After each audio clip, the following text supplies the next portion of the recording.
bíblico da cura da mulher hemorrágica ou de fluxo de sangue, nós estaremos estudando no Evangelho de Mateus, capítulo 9, dos versículos 20 até o 22. Mas nós também podemos encontrar este relato bíblico nos Evangelhos sinóticos de Marcos, capítulo 5, dos versículos 25 até o 34, e também no Evangelho de Lucas, capítulo 8, dos versículos 43 ao 48. Vamos agora entender um pouquinho o contexto do milagre. Jesus ele estava retornando da aldeia de Gadara, que ficava na região de Decápolis. Estava chegando à cidade de Cafarnaum, que ficava ao norte do Mar da Galileia, na região de Zebulon e de Naftali. E essa cidade é uma cidade muito estratégica para o ministério de Jesus, pelo menos por dois motivos. O primeiro era a sua posição geográfica, porque oferecia um fácil acesso às demais regiões da Galileia. Jesus poderia ir tanto por terra quanto por mar. E um outro motivo era o cumprimento da profecia do profeta Isaías, lá no capítulo 9, dos versículos de 1 a 2, que também é citado neste livro de Mateus, lá no capítulo 4, os versículos 13 até o 16. E deixando Nazaré, foi morar em Cafarnaum, situada à beira-mar, nos confins de Zebulon e Naftali. E para se cumprir o que fora dito por intermédio do profeta Isaías: terra de Zebulon, terra de Naftali, caminho do mar, além do Jordão, Galileia dos gentios. O povo que jazia em trevas viu grande luz, e aos que viviam na região e sombra da morte, resplandeceu-lhes a luz. Então, por esses dois motivos, a cidade de Cafarnaum foi muito importante para o ministério de Jesus. E esse milagre aconteceu justamente no trajeto de Jesus até a casa do chefe da sinagoga chamado Jairo, porque Jairo havia pedido que Jesus fosse até a sua casa para curar a sua filha que estava enferma. Falando um pouquinho mais sobre Cafarnaum, que em hebraico chamamos de Kefarnaum, que significa aldeia ou vila de Naum, nos tempos de Jesus, Cafarnaum era um posto militar. Nós podemos constatar isto no próprio livro de Mateus, lá no capítulo 8, quando ele relata, a partir do versículo 5, a cura do servo do centurião romano. E também Cafarnaum era um centro de cobrança de impostos.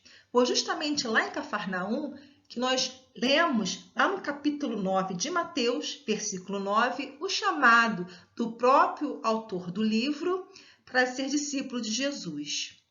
E partindo Jesus dali, viu um homem chamado Mateus, sentado na coletoria, e disse-lhe: segue-me. Ele se levantou e o seguiu. E na Cafarnaum foi uma cidade que presenciou vários milagres de Jesus.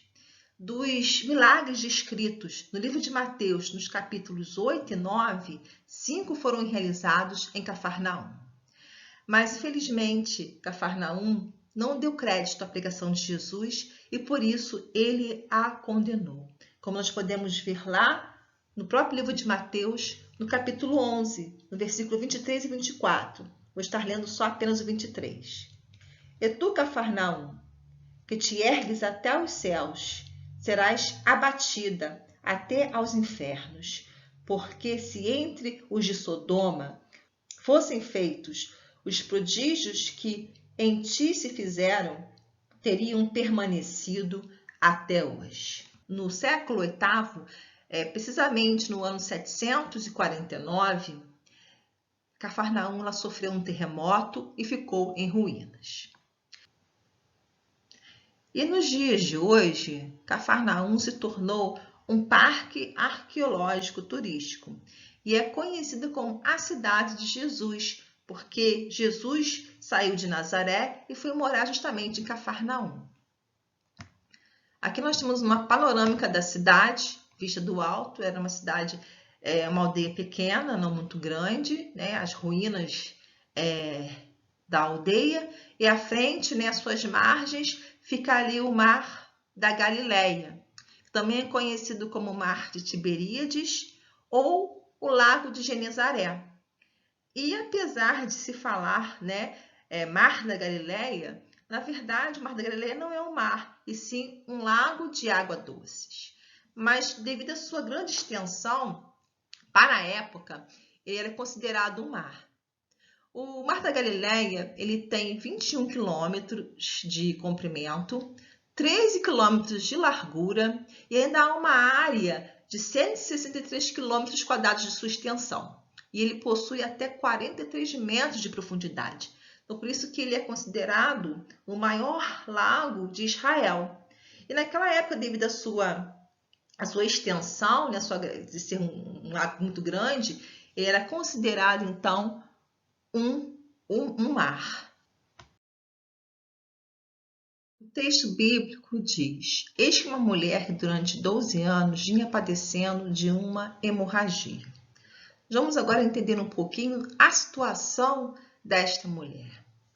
Primeiro, ela estava desgastada emocionalmente, porque há 12 anos que ela vinha sofrendo daquela enfermidade sem conseguir a sua cura. Ela também estava falida financeiramente. O livro de Mateus não dá esse detalhe, mas o livro de Marcos e Lucas fala que ela tinha gastado todo o seu dinheiro, procurado vários médicos para tentar ficar curada, e tudo isso sem sucesso.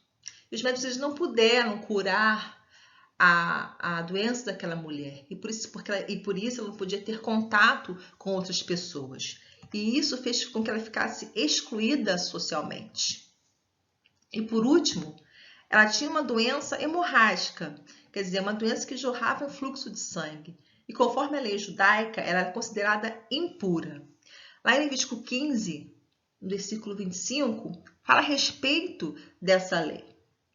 Também a mulher, quando jorrar o fluxo de seu sangue por muitos dias, fora do tempo da sua menstruação, ou quando tiver fluxo de sangue por mais tempo do que a sua menstruação, todos os dias do fluxo de sua imundícia será imunda, como nos dias da sua menstruação. Mesmo a mulher sabendo que não podia tocar em ninguém, o texto diz o seguinte, que ela veio por trás dele e lhe tocou na orla da veste. Vamos entender agora um pouquinho esse toque aí da mulher em Jesus. Ela tocou na orla que era considerada sagrada, conforme a lei judaica. E essa parte que ela tocou na veste de Jesus eram umas franjas que eram usadas nos cantos das vestes. Está lá em Números 15, de 37 até o 40.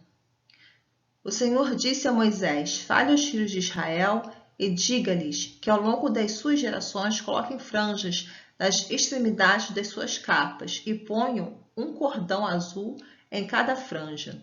E as franjas estarão ali para que, ao vê-las, vocês se lembrem de todos os mandamentos do Senhor e os cumpram, para que vocês não se deixem arrastar à infidelidade, seguindo os desejos do seu coração e dos seus olhos. As franjas estarão ali para que vocês se lembrem de todos os meus mandamentos, os cumpram e sejam santos ao Deus de vocês. Essas franjas eram chamadas em hebraico tzitzit ou tzitzit, e como o texto fala, elas lembravam ao povo de obedecer a Deus e aos seus mandamentos, não seguir os desejos do seu coração, mas sim as leis de Deus. Falando ainda mais um pouquinho sobre as tzitzit, que são justamente essas franjas que estavam na veste de Jesus, elas fazem alusão aos 63 mandamentos descritos na Torá, que é o livro Pentateuco, de acordo com a cultura judaica. E nesse relato bíblico, Jesus usava no seu manto uma peça similar a um lençol. Ele era pesado, feito de lã, e vestia por cima da roupa. Foi justamente nessa parte, né, nesse lençol pesado, aí nessa capa, onde estava a tzitzit de Jesus, que a mulher tocou. E atualmente, as tzitzits, elas são usadas no talit katan, que pode ser tanto usado por baixo da camiseta, como por fora da camiseta. No dia a dia, os judeus usam isso. E também o talit gadol, que ele é um talit maior e que ele é usado nas cerimônias para adoração na sinagoga ou nos momentos individuais de oração. E Jesus, voltando-se e vendo-a, disse: Tem bom ânimo, filha, a tua fé te salvou. E desde aquele instante a mulher ficou sã. Nós vemos então que, e nos outros livros de Marcos e de Lucas, há um relato de que Jesus pergunta quem tocou, porque havia saído o poder dele. E a mulher ficou muito assustada com a pergunta de Jesus, mas ela falou para Jesus, ela se declarou: fui eu que toquei no Senhor, eu a impura. Mas talvez ela tenha feito isso porque ela deve ter se lembrado daquilo que o profeta Isaías falou lá no capítulo 53, no versículo 4. E certamente ele levou sobre si as nossas enfermidades e as nossas dores. Então ela sabia que ela poderia tocar em Jesus, porque aquele era o ungido de Deus, o restaurador de Israel, aquele prometido pelas Escrituras. E ela sabia que só Jesus poderia tornar puro aquilo que era impuro. Ainda lá no capítulo 53 de Isaías, no versículo 5, o profeta fala que ele foi transpassado pelas nossas transgressões e pelas nossas iniquidades. E o castigo que nos trouxe a paz hoje em dia estava sobre ele. E pelas suas feridas nós fomos sarados. Jesus levou sobre si todo o nosso pecado. E ele quer nos purificar totalmente, nos tornar também puro como aquela mulher. Então hoje, Jesus te convida a tocar nas suas vestes, porque Jesus, ele cura sim. Bem, chegamos ao fim de mais uma série de estudos. E nós não poderíamos deixar de finalizar esta série Jesus cura sim, sem relatar um testemunho de cura. Porque Jesus é o mesmo ontem, hoje e ele será eternamente. E os milagres descritos na Escritura Sagrada, realizados por Jesus no passado, também podem ser realizados nos dias atuais, porque Jesus ele tem o mesmo poder. E Jesus, nos dias atuais, ele cura sim. Graça e paz, irmãs e irmãos. É com muita alegria que eu estou aqui para dar um testemunho. E a palavra de Deus diz assim, lá no livro de Provérbios 19, 21. Muitos propósitos há no coração do homem, mas o desígnio do Senhor permanecerá.